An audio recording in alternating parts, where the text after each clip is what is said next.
Ini sebenarnya khotbah praktis lah ya. Masa nih Pak Lukas khotbah mengenai ini, saya tergerak hati ya untuk mengkhotbahkan mengenai sikap anak terhadap orang tua. Karena saat sekarang ini, karena perkembangan zaman yang begitu hebat ya, sehingga anak-anak kadang-kadang ke orang tua kadang-kadang sudah nggak bilang, "Mah, Pak, saya mau pergi dulu," langsung aja pergi ya. Kalau budaya orang Jawa Barat ya, saya tinggal di Jawa Barat, kebanyakan orang sana, orang Sunda itu mau keluar rumah tuh cium tangan ya. "Mah, Pak, cium tangan ya." Tapi kalau masyarakat di kota Jakarta ini kan jarang gitu. Jadi rasanya lucu kalau sudah cium tangan ya. Itu udah kebiasaan. Dan saya lihat sekarang ini ya, saya tangani masalah kasus di Pengadilan Negeri Jakarta Timur, banyak anak-anak itu melakukan hal-hal di luar sepengetahuan orang tuanya ya. Kebanyakan kena narkoba ya. Yang kasus saya tangani kemarin tuh, saya pernah bersaksi itu sampai sekarang belum ada putusan. Bapaknya itu bulan Agustus tahun kemarin itu pensiun dari kepolisian, pangkatnya udah kompol. Kompol itu udah istilahnya kapten ya Pak ya. Anaknya kuliah di universitas swasta lah,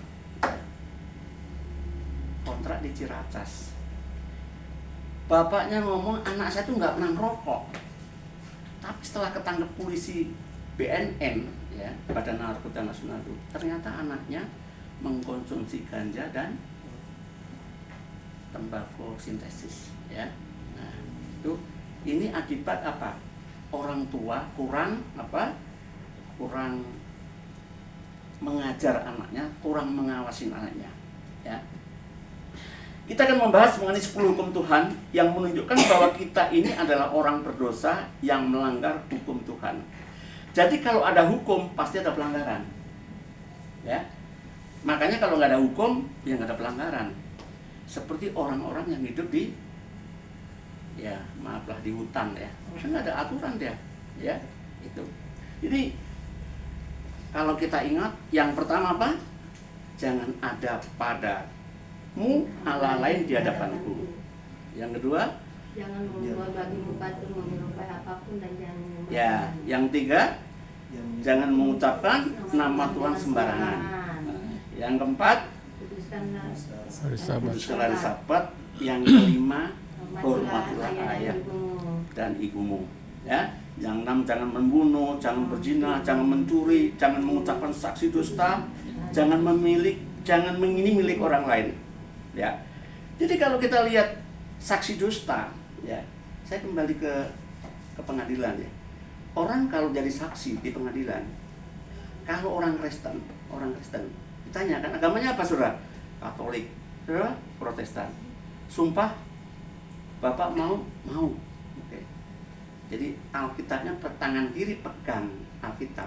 Jadi Alkitab itu di tangan kiri pegang, ya nggak begini ya.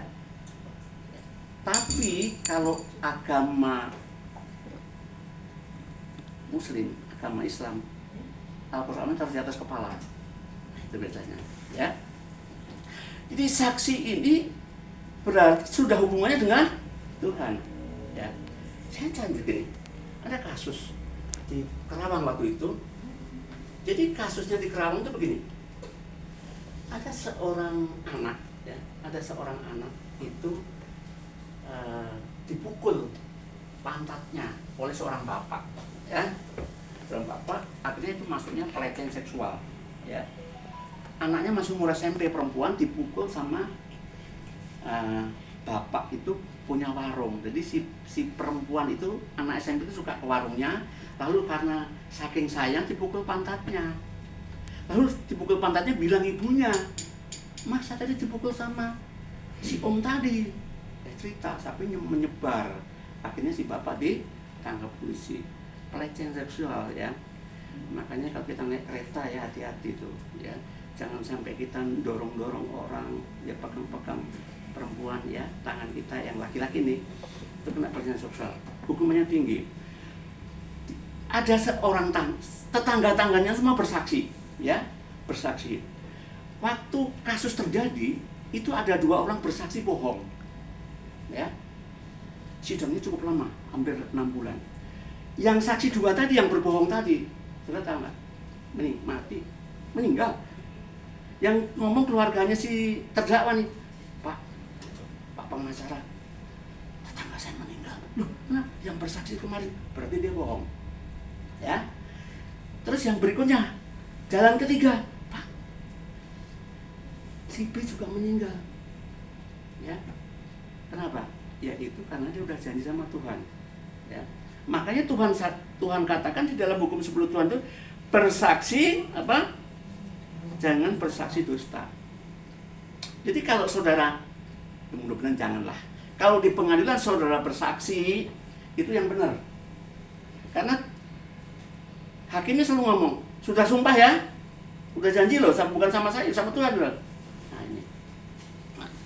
Jadi kita sekarang belajar pada hukum yang kelima, Keluaran 20:12, ya.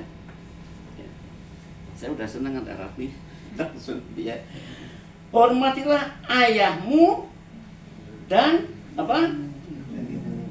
Ibumu supaya lanjut umurmu di tanah yang diberikan Tuhan, ya. Saya khotbah sampai 9:30. Ya. Saya tadinya ini di tab saya ini tadinya 12 halaman. Saya pepet-pepetin sampai 5 halaman ini. Ya, supaya waktunya cukup, ya. Nah, hormatilah ayahmu dan ibumu. Kenapa kok ditulis ibumu? Ya. Padahal orang Yahudi itu menganggap perempuan, ya, itu nomor 2. Ya. Coba sekarang anak bapaknya Abraham siapa? Terah kan? Ibunya nggak disebutkan? Anak-anak Nuh disebut nggak ibunya? Nggak. Sampai istri menantunya nggak disebut. Karena orang Yahudi itu tidak menghormat, menganggap bahwa perempuan itu nomor 2. Makanya Tuhan disini hormatilah ayahmu dan ibumu. Ibumu itu maksudnya kalau anaknya laki-laki supaya menghormati, ya. Saya kalau Bu Firman suka mengupas, ya, biar tahu kok pakai ibumu sih. Yang lain nggak pakai ibumu, itu maksudnya. Kalau si bapak ibu ini punya anak laki-laki supaya menghormati ibumu. Jadi artinya dikecualikan dari hukum Yahudi. Ya. Kalau kita lihat kebanyakan orang dari 10 hukum itu, ya, yang 1 sampai 4 itu hukum yang berhubungan dengan Tuhan atau Allah. Yang 5 sampai 10 itu berhubungan dengan sesama kita. Jadi yang 1-4 itu vertikal, yang horizontal 5 sampai 10 itu adalah horizontal, ya. Tetapi orang Yahudi di sini, orang Yahudi ini 1 sampai 5 itu dimasukkan ke vertikal. Artinya apa? Kalau anak-anak tidak menghormati orang tua, ya, sama dengan tidak menghormati Tuhan. Itu perintah Tuhan. Ya, ini bedanya, ya. Jadi menurut John Scott, itu seorang teolog, ya, bahwa orang tua itu menjadi perwakilan Allah di bumi. Jadi orang tua kita itu perwakilan Allah di bumi, ya. Jadi kalau tidak menghormati orang tua, berarti tidak menghormati Tuhan. Tidak menghargai orang tua berarti tidak menghargai Tuhan. Menghina orang tua menghina Tuhan. Ya, beberapa berita kadang-kadang anak sampai berani sama orang tuanya, ya, sampai memenjarakan ibunya karena apa? Bikin surat palsu warisan. Ya. Jadi ada yang menarik, ya, yaitu di Imamat 19 ayat 1 sampai 3. Ya. Imamat 19 1 sampai 3. Ya. Mari kita baca bersama-sama. Tuhan berfirman kepada Musa, berbicaralah kepada segenap jemaat Israel dan katakan kepada mereka, kuduslah kamu sebab aku Tuhan Allahmu kudus. Setiap orang di antara kamu haruslah menjagani ibunya dan ayahnya dan memelihara hari-hari Sabatku. Terima kasih. Akulah Tuhan Allah. Akulah Tuhan Allahmu. Kuduslah kamu sebab aku Tuhan Allahmu. Jadi Allahmu kudus, ini mengatur manusia dengan Tuhan. Nah, jadi manusia harus kudus karena Allah itu kudus. Jadi ini relasi vertikal, ya. Sekarang hormat, ya. Saya hormat. Masih Keluaran 20 ayat 12. Hormatilah ayahmu dan ibumu. John Scott mengatakan bahwa harus ada sikap lagi satu tambahan, cinta kepada orang tua, ya. Karena itu kalau anak sampai tidak mencintai orang tuanya, itu adalah dosa. Ya saya Pak Pendeta dari kecil nggak dipelihara ibunya, orang tua saya nggak melihara. Saya ditaruh di panti asuhan. Perlu hormat nggak kita? Perlu. Sejahat sejelek orang tua kita harus tetap hormat, ya. Itu karena dosa, ya. Jadi banyak anak membenci orang tuanya, ya. Berarti apa? Tidak ada kasih dalam anak itu. Jadi kita harus ada kasih. Saya kalau ingat, saya pernah punya kesaksian. Dulu waktu saya kecil, saya itu pernah dihajar bapak saya. Saya masih ingat tuh. Ya, bapak saya dulu tentara. Ya. Saya itu waktu itu mungkin ingat saya sekolah taman kanak-kanak, main air, main di becekan, ya. Nah, basah saya bajunya. Itu ayah saya pulang setengah hari dari depo, ya. Depo itu kayaknya ya kalau kita kodim lah, pulang pakai sepeda, lihat saya dipukulin pakai bambu tuh, bambunya sampai hancur. Sadis ya. Nah, itu salah satu. Banyaklah saya diikat, ya mungkin saya bandel waktu kecil ya. Nah, itu. Beling, bukan Beling bandel. ya, beling nah bahasa Jawa tuh. Saya waktu itu masih ya sudah tua ya, tapi saya belum belajar firman Tuhan. Saya itu benci orang tua saya. Dulu kamu suka mengajar saya, ya. Saya udah nggak menghormati lah. Ya. Akhirnya istri saya bisik-bisik, kamu tuh nggak boleh gitu. Nah, setelah saya belajar ternyata nggak boleh. Biarpun sejahat-jahatnya orang tua kita harus hormat. Dan ingat ya, kalau Bapak Ibu sekalian, kalau mukul anak 5 tahun ke atas akan diingat. 5 tahun ke bawah nggak akan diingat. Ini menurut apa? Ya mungkin Pak itu psikolog ya. Jadi itu jangan ya. Nah, yang kedua adalah jadi maka tidak peduli orang tua itu adalah dosa. Nah, jadi tidak peduli orang tua saudara model apa, hormat kepada orang tua itu hukumnya wajib. Ya. Yang kedua taat, taat, dan wajib terus taat. Ya.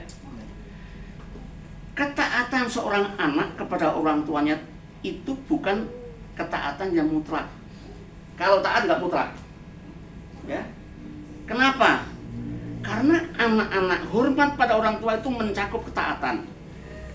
Kolose 3:20. Kolose 3:20. Hei anak-anak, taatilah orang tuamu dalam segala hal. Berarti semua dong. Kita kan harus taat, kalau dalam segala kan semua harus, apa yang diomongin orang tua harus taat kan? Ya. Karena itulah yang indah di dalam Tuhan. Dalam segala hal, ya. Ini membuat orang bisa salah menafsirkan, ya. Bahwa ini berarti bahwa anak mesti taat secara mutlak, ya. Kita tidak boleh menafsirkan suatu ayat tanpa peduli ayat lain, karena semua ayat-ayat di Alkitab itu firman Tuhan, nggak boleh bertabrakan, ya. Kita baca lagi kisah para Rasul 5 ayat 29, ya, kisah Tetapi Petrus dan rasul-rasul itu menjawab katanya, kita harus lebih taat kepada Allah daripada kepada manusia. Orang tua kita kan manusia, berarti kita lebih taat kepada Allah, ya.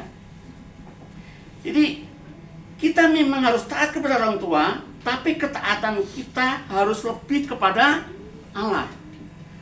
Karena apabila orang itu memerintahkan sesuatu kepada kita, apakah kita harus taat? Kalau orang tua merintah anak, apa kita harus taat? Ya, ya, sabar dulu. Ya, kalau seturut dengan firman Tuhan, kita harus taat. Kalau bertentangan dengan firman Tuhan, jangan. Ya, maka kita harus memilih lebih taat kepada Allah daripada manusia. Ini bedanya. Kalau hormat itu wajib, kalau taat masih harus lebih taat kepada Tuhan. Kesaksian, ada kesaksian waktu dulu lah ya, di acara TV saya masih ingat. Itu ada keluarga yang sangat miskin, mereka kesulitan uang, ya, dari kesulitan uang, ya, mereka butuh uang. Akhirnya ayahnya tuh punya anak, seorang perempuan yang masih cantik lah perempuannya. Perempuannya disuruh menjadi pelacur, ya, untuk mendapatkan uang yang cukup banyak supaya bisa mengatasi problem kekurangan uang, ya. Itu kan jelas bertentangan, ya kan? Nah, harusnya si anak jangan nurut dong. Kalau udah mendengar firman ini kan kita, oh jadinya, jadi supaya orang tua tahu, oh ya, salah ini saya, gitu ya. Jadi ini si anak harus lebih taat kepada manusia ketimbang kepada Allah. Dosa kan? Nah, ayat lain tentang ketaatan, Matius 10 ayat 37.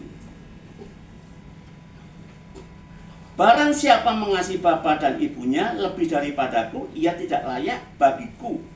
Dan barang siapa mengasihi anak laki-laki, ya, atau perempuan lebih daripadaku, ia tidak layak bagiku.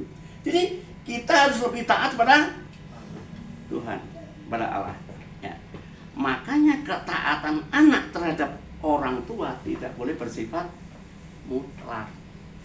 Nah, jangan bilang Pak Lokas ini ngajarin nggak benar, bukan, ini firman Tuhan loh. Benar, saya nggak taat ini. Ini firman Tuhan, ya. Karena mungkin juga ada pendeta yang nanti saya jawab, anak-anak malah benci sama orang tua, malah benci sama saya. Enggak, kebenaran ini, ya. Jadi ingat perintah Tuhan, ya. Ingat perintah. Orang tua boleh ditolak kalau bertentangan dengan firman Tuhan, tapi hormat kepada orang tua nggak boleh hilang, ya. Tetap hormat, ya. Ya. Semacam apapun hidup orang tua kita sudah jahat, sekalipun otoriter, tetap harus hormat. Seperti yang saat ini otoriter itu. Sekarang sikap kita kepada orang tua yang sudah tidak produktif. Saya ini sebenarnya nggak produktif. Kalau dilihat dari sisi, saya kerja itu udah 37 tahun, pensiun 2014, ya. 2014 ini akhirnya saya hijrah ke Jakarta, ke Kelapa Gading. Aku pikir, aduh, di rumah di Cikampek, ya. Cikampek itu Karawang sana 30 kilo. Akhirnya saya dulu waktu kerja di BUMN, ya, itu saya pejabat kecil lah, punya staf, punya anak buah. Saya punya ruangan itu 3x4 kaca. Itu kalau ada staf saya masuk, ketok-ketok, Pak, tanda tangan Pak. Udah kamu cek belum? Sudah Pak, tanda tangan aja. Terus banyak katakanlah relalis saya, ya, karena ini berhubungan dengan pupuk, ya. Jadi banyak telepon dari distributor, ekspeditor, ya. Semua telepon saya. Waktu itu punya HP 2 udah hebat loh, HP yang jadul itu. Tanggal 11 Juli, ya, 2014 saya pensiun. Tanggal 12 nggak ada satupun yang telepon. Nggak ada yang telepon. Aduh, itu ya. Jadi kalau pegawai negeri, ya, itu biasanya pensiunnya itu pas tanggal lahir. Ya, saya tanggal lahir 11 Juli. Ya, saya nggak kasih tahu Pak Gembala, makanya nggak ada yang ngucapin ulang tahun. Nggak apa-apa. Ya. Nah. Kalau dia jemaat kan jauh ya Kerawang. Di 11 Juli. Jadi kalau saudara bekerja, ya, kalau saudara bekerja di pemerintahan atau di BUMN, itu tanggal lahir itu menentukan terakhir saudara bekerja. Ya, katanya sama ya Pak. 11 Juli saya 2014 akhirnya karena kekosongan saya, karena saya jadi namanya bilang power syndrome ya, dia. Akhirnya saya harus apa nih, kuliah lagi, tapi kok kuliah lagi ya. Akhirnya udahlah, karena saya sering ke REM, Gereja Betel Indonesia REM Rahmatullah, ya. Pak Gembala juga alumni sana. Ya, saya masuk REM karena anak saya ibadah situ, ya, anak menantu cucu saya juga saya scholarship S2 saya ambil S2, makanya saya MTH. Makanya Cu bilang kan, saya tulis STH.